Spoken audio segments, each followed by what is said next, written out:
अस्सलाम वालेकुम फ्रेंड्स, मैं हूं तौकीर आलम और मैं आपके लिए लेकर आया हूं एक बहुत दिलचस्प लेसन जो है हैड प्लस थर्ड फॉर्म। यानी आज हम पास्ट परफेक्ट के बारे में जानेंगे। जैसा कि हम अभी तक present indefinite tense, present continuous tense, present perfect and present perfect continuous, past indefinite और पास्ट कंटीन्यूअस पढ़ चुके हैं। तो चलिए टेंस में एक कदम और आगे बढ़ें और देखें उस तरह के सेंटेंसेस जहां हम कहते हैं चुका था, किस तरीके से बोलना है या उसको कैसे ट्रांसलेट करना है। फ्रेंड्स, अगर हमको कोई ऐसा जुमला बोलना है जहां हम कहना चाहते हैं कि चुका था या चुकी थी या चुके थे, तो हम जो वर्ड यूज करते हैं वो होता है हैड प्लस थर्ड फॉर्म। कैसे, आइए इसे एग्जाम्पल में बेहतर तरीके से समझें। मैंने यहाँ 4 एग्जाम्पल्स लिखे हुए हैं और हम एक एक करके इसको समझेंगे। मैं उसे मदद कर चुका था, मुझे इसका तर्जुमा करना है। और अगर आप ग्रामर में बहुत कमजोर हैं, आपको कवायद बहुत कम आती है, तो भी टेंशन की कोई बात नहीं, क्योंकि मैं आपको अंग्रेजी ट्रिक से समझाऊंगा ताकि बहुत कम वक्त में आप शानदार तरीके से अंग्रेजी बोलने के ख्वाब को पूरा कर सकें। कैसे, आप खुद देख लीजिए। मुझे इसको तर्जुमा करना है और मुझे वर्ड्स आता है लेकिन कवायद नहीं आता। ठीक है, कोई बात नहीं, आप इसको ऐसे तर्जुमा कीजिए। जो वर्ड सबसे पहले है उसका अंग्रेजी आप सबसे पहले लिखिए, उसके बाद पीछे से एक एक वर्ड का अंग्रेजी लिखते हुए आगे की ओर जाएं। आपके सेंटेंसेस बड़े आसानी से ट्रांसलेट हो जाएंगे। सबसे पहले लिखा है मैं, उसका अंग्रेजी मैंने लिखा आए। अब हम एक एक वर्ड का अंग्रेजी लिखते हुए आगे की ओर जाएंगे। लास्ट में लिखा है चुका था, जिसका अंग्रेजी होगा हैड प्लस थर्ड फॉर्म। तो मैं लिख दिया हैड, मैंने लिखा हैड। अब इसके बाद जो हम अपना अगला वर्ड लिखेंगे उसको थर्ड फॉर्म में लिखेंगे, यानी वर्ब के तीसरे शक्ल में लिखेंगे। फ्रेंड्स, जैसा कि मैं आपको पहले बता चुका हूं कि वर्ब यानी फेल का 5 शक्ल होता है, यानी 5 फॉर्म होते हैं। हमारा अगला वर्ड है मदद करना, उसका अंग्रेजी होगा हेल्प। हम इसको थर्ड फॉर्म में लिखेंगे तो ईडी लग जाएगा और वो हो जाएगा हेल्प्ड। और उसी को अंग्रेजी में कहते हैं हिम, अगर वो कोई मेल है तो। अगर कोई फीमेल है यानी खातून है तो आप हर का यूज कर सकते हैं। मैं उसे मदद कर चुका था, आई हैड हेल्प्ड हिम। और ये तर्जुमा हुआ। कैसे हुआ फ्रेंड्स? सबसे पहला वाला का अंग्रेजी मैंने सबसे पहले लिखा, फिर चुका था का अंग्रेजी लिखा, फिर मदद करने का, उसके बाद उसे का। यानी सबसे पहला वाला का अंग्रेजी मैंने सबसे पहले लिखा, फिर एक एक वर्ड का अंग्रेजी लिखते हुए आगे की ओर गया और ये तर्जुमा हुआ। आइए दूसरे वाले को भी करें ताकि आपको बात शानदार तरीके से समझ में आ सके। वह यहाँ आ चुकी थी, कैसे तर्जुमा करें? वह का अंग्रेजी होगा सी। क्यों? क्योंकि यहां पर किसी खातून की बात हो रही है। आ चुकी थी, और चुकी थी का अंग्रेजी होगा हैड के साथ थर्ड फॉर्म। तो आना का अंग्रेजी होता है कम, और थर्ड फॉर्म में कम को कम ही लिखते हैं। और यहां का अंग्रेजी होगा हियर। कैसे तर्जुमा हुआ? सबसे पहला वाला का अंग्रेजी मैंने सबसे पहले लिखा, उसके बाद चुकी थी का अंग्रेजी हैड, आना का अंग्रेजी कम, यहां का अंग्रेजी हियर, और ये तर्जुमा हुआ। आइए अब इसे तर्जुमा करें। वे पढ़ा चुके थे, वे का अंग्रेजी होगा दे, चुके थे का अंग्रेजी होगा हैड प्लस थर्ड फॉर्म। मैंने हैड लिखा, पढ़ाना की अंग्रेजी टीच होती है, लेकिन थर्ड फॉर्म में लिखा जाता है टॉट। वे पढ़ा चुके थे, दे हैड टॉट, और ये तर्जुमा हुआ। आइए इसको भी तर्जुमा करें। हम खाना खा चुके थे, हम का अंग्रेजी होगा वी। चुके थे के लिए हम लिखेंगे हैड प्लस थर्ड फॉर्म। खाने के लिए हम जो वर्ड यूज करते हैं वो होता है ईट, लेकिन थर्ड फॉर्म में लिखा जाएगा ईटन, और खाना को बोलते हैं फूड। आप लंच और डिनर भी लिख सकते हैं कंडीशन के अकॉर्डिंग। हम खाना खा चुके थे, वी हैड ईटन फूड, और ये तर्जुमा हुआ। कैसे हुआ? सबसे पहला वाला का अंग्रेजी सबसे पहले लिखा गया, फिर पीछे से एक एक वर्ड का अंग्रेजी लिखते हुए मैंने आगे की ओर गया। आइए फ्रेंड्स कुछ और एग्जाम्पल देखते हैं ताकि आपको यकीन हो कि अंग्रेजी सीखना बहुत आसान था। आप बेवजह घबराते हैं। वह आपका इंतजार कर चुकी थी। चलिए इसे तर्जुमा करें। सबसे पहले लिखा है वह, उसका अंग्रेजी होगा शी, क्योंकि यहां किसी खातून की बात हो रही है। चुकी थी यानी हैड के साथ थर्ड फॉर्म, मैंने हैड लिखा। अब हम जो अपना अगला वर्ड लिखेंगे उसको हम तीसरे शक्ल में लिखेंगे, यानी थर्ड फॉर्म में लिखेंगे। और इंतजार करना का इंग्लिश होता है वेट फॉर, लेकिन हम लिखेंगे वेटेड फॉर। क्यों वेटेड लिखेंगे? क्योंकि तीसरा शक्ल में वेट की जगह पर वेटेड लिखा जाता है। और आपका अंग्रेजी होगा यू। आप सोचेंगे ये फॉर कहां से आ गया, तो मैं कहूंगा इंतजार करना की अंग्रेजी वेट फॉर लिखा जाता है। हालांकि इंतजार करना की अंग्रेजी वेट होती है, लेकिन जब हमको कहना हो कि मैं तुम्हारा इंतजार कर रहा या वह मेरा इंतजार कर रही है, या जब आपको कहना हो कि किसी का इंतजार, तो आप कहते हैं वेट फॉर। आइए अब इसको तर्जुमा करें। She had waited for you, और ये तर्जुमा हुआ। आइए इसे करें। मैं दरवाजा बंद कर चुका था, मैं को अंग्रेजी में कहते हैं आई। चुका था यानी हैड के साथ थर्ड फॉर्म। बंद करना को कहते हैं क्लोज, लेकिन हम लिखेंगे क्लोज्ड। और दरवाजा को कहते हैं the door. I had closed the door, और ये तर्जुमा हुआ। बाय गॉड फ्रेंड, अगर आपके सेंटेंसेस नेगेटिव हो या इंटरोगेटिव हो तो आप कैसे ट्रांसलेट करेंगे, आइए उसे भी एग्जांपल में समझें। आइए सबसे पहले नेगेटिव वाले सेंटेंसेस को देखते हैं।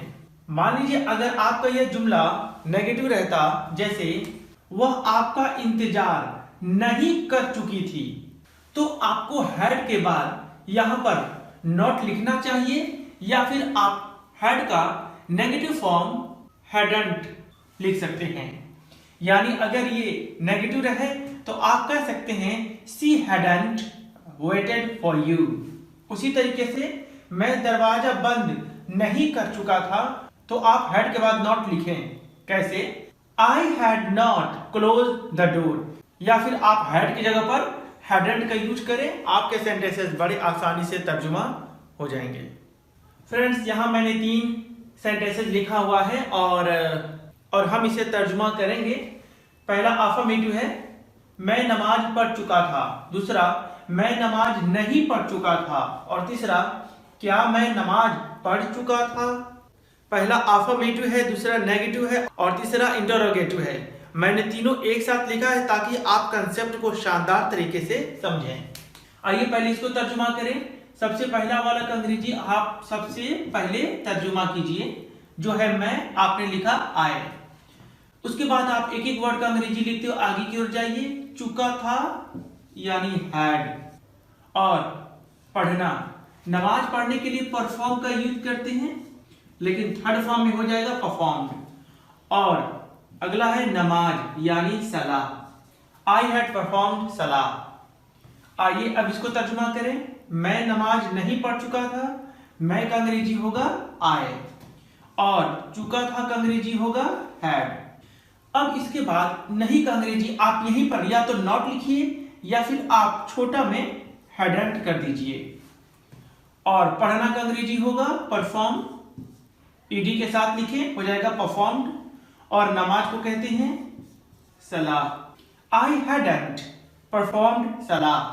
आप चाहे तो हैड नॉट भी लिख सकते हैं, हैड नॉट का ही शॉर्ट फॉर्म हैडंट होता है। और आप इसे भी तर्जुमा कर लीजिए। अगर आपके सेंटेंसेस की शुरुआत क्या से हो, तो आपने यहां पर जैसे तर्जुमा किया आपको भी ठीक वैसा ही करना होगा, सिर्फ हेल्पिंग वर्ब हैड को सबसे शुरू में लिखना होगा। कैसे लिखेंगे खुद देखिए। क्या का अंग्रेजी छोड़ दीजिए, मैं का अंग्रेजी होगा आए। अब पीछे आइए, पीछे से एक एक वर्ड लिखते हुए आगे की ओर जाइएगा। सबसे लास्ट में लिखा है चुका था, इसका अंग्रेजी होगा हैड। अगर आपके सेंटेंसेस की शुरुआत क्या से है, तो हैड को सबसे पहले लिखना होगा, यानी राइट हैंड में ना लिखकर बल्कि लेफ्ट हैंड में लिखें, हैड आए। अब एक एक वर्ड का अंग्रेजी लिखते हुए आगे की ओर बढ़िए। पढ़ना यानी परफॉर्म्ड, और नमाज को कहते हैं सलाह। हैड आई परफॉर्म्ड सलाह। तो आप यहां पर देखिए इन तीनों में कोई ज्यादा डिफरेंट नहीं है।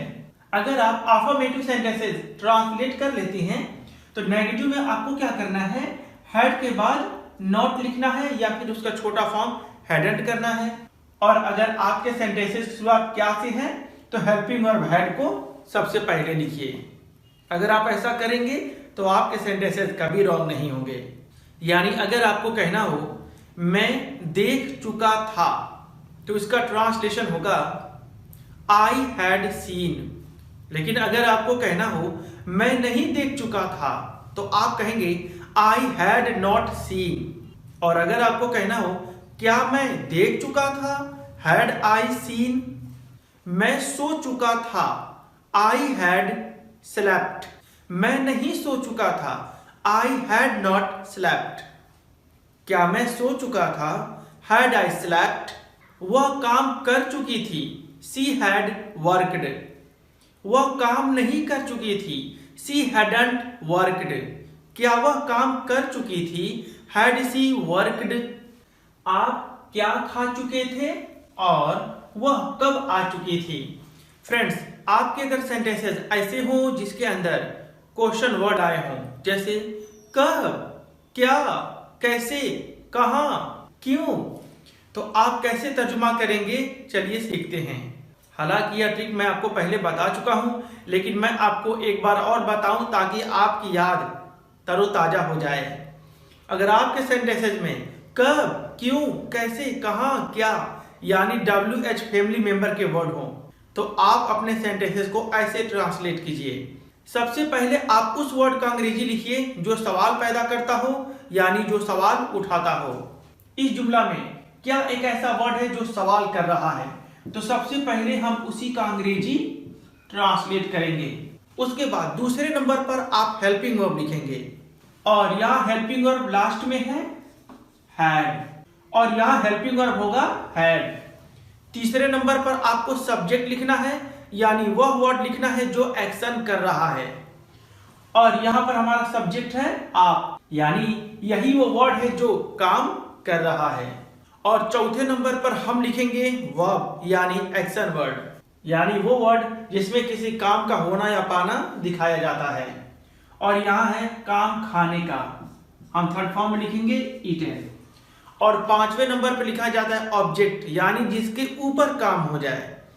तो हमारे इस जुमला में कहीं भी ऑब्जेक्ट नहीं है, यानी अब कोई भी एक ऐसा वर्ड नहीं बचा जिसका मुझे ट्रांसलेट करना हो। बाय गॉड, अगर हमारा सेंटेंसेस ऐसे रहता मैं रोटी खा चुका हूं तो यहां पर रोटी हो जाता ऑब्जेक्ट और हम उसको पांचवें नंबर पर लिखते। आइए इसे भी ट्रांसलेट करें। कैसे करेंगे? सबसे पहले हम लिखते हैं वह वर्ड जो सवाल करता हो और वह है कब, तो हम लिखेंगे when। दूसरे नंबर पर हेल्पिंग वर्ब लिखा जाता है, यहां हमारा हेल्पिंग वर्ब है had। तीसरे नंबर पर सब्जेक्ट यानी काम करने वाला लिखा जाता है और वो है वह यानी ही।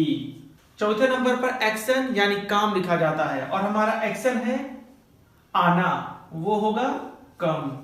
और ये तर्जुमा हुआ। पांचवें नंबर पर ऑब्जेक्ट लिखा जाता है लेकिन यहाँ कोई ऑब्जेक्ट नहीं है। वह कब आ चुका था, when had he come। तो फ्रेंड्स, यह ट्रिक हमेशा याद रखिए, चाहे कोई भी टेंस हो। अगर आपके सेंटेंसेस में क्वेश्चन वर्ड हैं तो सबसे पहले आप क्वेश्चन वर्ड लिखेंगे, फिर हेल्पिंग वर्ब लिखेंगे, उसके बाद सब्जेक्ट, चौथे नंबर पर वर्ब लिखेंगे और पांचवें नंबर पर ऑब्जेक्ट लिखेंगे। उम्मीद करता हूं यह वीडियो आपको पसंद आया होगा। मेरी वीडियोज आपके लिए कितने हेल्पफुल हैं कमेंट बॉक्स में जरूर बताइएगा। फिर मिलेंगे एक नए लेसन के साथ एक नए वीडियो में। तब तक के लिए अल्लाह हाफिज।